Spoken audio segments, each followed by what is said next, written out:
Now, I'm a general dermatologist. I've been practicing dermatology for 35 years now.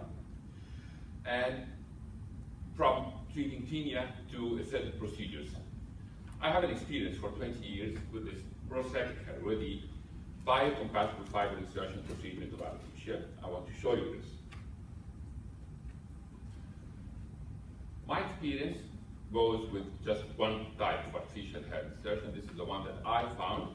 So I have no interest in them apart from they give me this hair. I buy it. So my lecture will be about only one type. I'm sorry if anyone has any idea about other types that are last, please let me know before the session ends. We'll go simply through the introduction.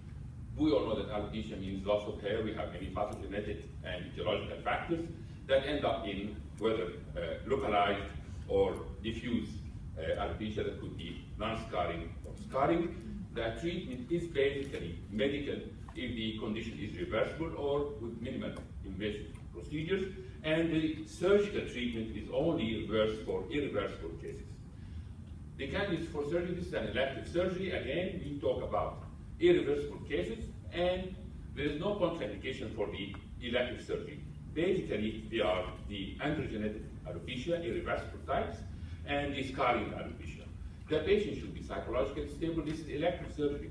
There should not be any contraindication, whether systemic or local, in the area for surgery, and the expectation should be wise between the doctor and the patient. Surgical correction of alopecia moves from scalp reduction to the new advanced techniques of the FUE and FUT with valuable cosmetic results, but mostly acceptable, beautiful as compared to the old techniques. FUE and FUT are the mainstay of surgical correction of alopecia now, and they have their pros and cons. Let me say pros are much more than cons. Then why do you use artificial hair? Artificial hair here are an addition rather than a redistribution. If you don't have a donor area to take from and you need to increase, then you add with artificial hairs. They can be implanted in scalp, and the results are instantaneous. You don't wait for healing or regrowth of hair. The story of the artificial hair is partly funny and partly disastrous because it started in the early of the 20th century, and they used to implant very funny things. Sheep hair is one of the examples. Just imagine cutting the wool of sheep and implanting it in your scalp. In the 70s now, it started to be a fashion. I was in the States by the late 70s, and the hairdressers were doing this. And of course, it ended in disasters that ended in banning all the types of artificial hair from using the USA. They used to use suture lines, polyacrylic, polyester, ceramics-based fibers, and done by non-professionals with no protocol. In 1995, a company in Italy, ICAD, introduced into the market this biocompatible fibers, and they got the license. In a few years after it was introduced to other countries, including Egypt, I passed through this in 1997. I asked for the registration and for the certificates before committing myself to learn this.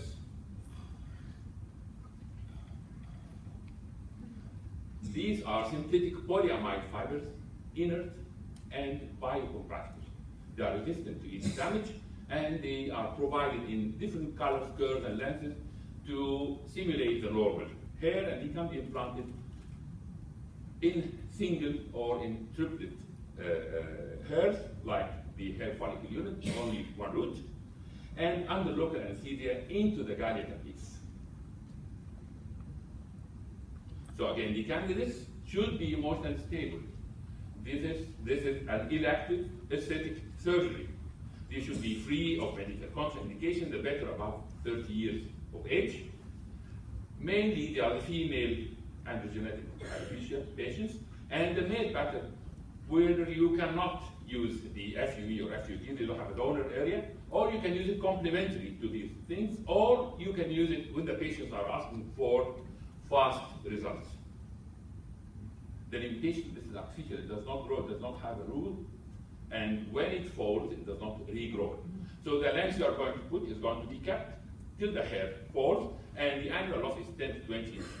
You cannot change color or curve, and it's inserted in the Galia capitis, so you cannot insert in the sideburns or the mustache. Contraindications like all elective surgeries. Again, this is cosmetic. Psychologically unstable patients, please run away from them. And if there is a systemic or local contraindication for an elective aesthetic surgery, please don't do it. The preparation and the anesthesia and the procedure are very simple. It's an outpatient. You need to be just aseptic techniques. You need to be cautious. You need to know what you are doing, starting from patient selection to the procedure to the aftercare. Now, you see down here, this is the manual implanter that I used to use 20 years ago, and now they are developing a fast and easy one, which is automated implanter. In the middle down there, you see the fibrosis surrounding each hair fiber after 3 months of that implantation. The technique is simple. You do it one by one under local anesthesia. You learn it easily, and with the new machine, the automated one, is an easier one, much easier one. Now the basic guidelines are of utmost importance. We start with 100 wire fiber insertion, and we wait for 3 to 4 months for two things. For the patient to get used to the idea, it's something artificial, please come. Let him get used to it.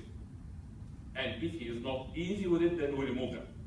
If he likes the idea, and if the immune system is not angry with us, then we move forward. And it's better not to exceed maximum 1,000 wire fibers per session afterwards, and space them on each month. And it's better not to exceed 10,000 per catheter, and that's it. Retouch every year to keep the result. The aftercare, whether by the doctor in the clinic or in the follow-ups, or by the patient, are basic and simple. And we stick to them. Again, we stick to the patient selection, we stick to the procedure, to the type that we use, and to the basic guidelines, and to the aftercare. And if we stick to this, the hazards that can occur with any surgery or with any implantation of prosthetic thing into the human body are very minimal, mild, rare, and controllable. And if they are not, if the patient just simply doesn't like the idea of having something artificial, if the patient changes his or her mind, if new techniques, new ideas, new therapies appear for those patients, then we can simply remove with no permanent hazard. It's an easy in, easy out procedure.